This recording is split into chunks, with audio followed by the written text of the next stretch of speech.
Yeah, so I suppose the message we wouldn't mind passing on, or that we'd like to pass on, is that when we go around the world and we talk to companies and we look at digital disruption that is occurring around the world, we find that it's actually accelerating, not decelerating, and it's accelerating at a quite frightening rate. And so what we see when we speak to companies like Nike and Adidas, but Nike in particular recently, was basically telling us that they've pretty much given up on television advertising. And they basically spend a lot of their money either on Facebook or Google or essentially on billboard advertising to bring out their product. And so they much prefer going through the social channels. And so unfortunately, consumers are changing, or fortunately or unfortunately, consumers are changing the way they process information. They're changing the way they get the hold of that information. And so we would use the example of Mick Fanning gets attacked by a shark. We all saw it, but 99% of us saw it either on YouTube or Facebook first.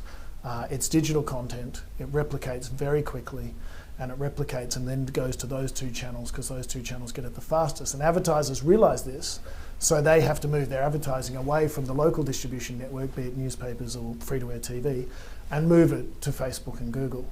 And so you look at that just on an Australian sense, and then you take that worldwide, and essentially these companies are cutting a lot of people's lunches around the world, and it's happening because of digitalisation and the internet, which allows all this content to be replicated so quickly and easily.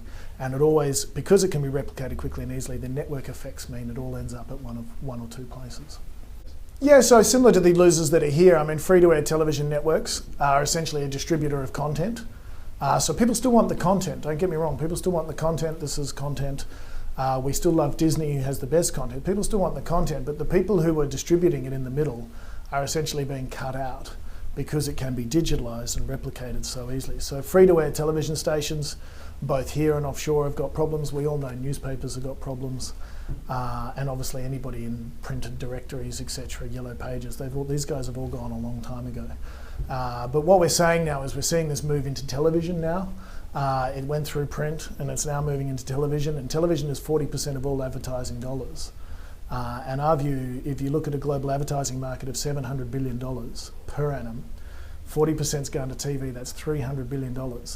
And I don't know about you, but I don't see a lot of people watching ads on television anymore. And I don't see a lot of people watching free-to-air television. They're either watching Netflix or streaming, or they're looking at their telephone. And so how are advertisers going to get to these people now? Well, they have to go through what you're looking at on your telephone, and unfortunately that's Facebook and YouTube and Google. Or conversely, we also quite like outdoor advertising, whereby you have to go to outdoor advertising to actually get a product across. So we also like companies like JC Decaux in Europe, who's the world's largest outdoor advertiser.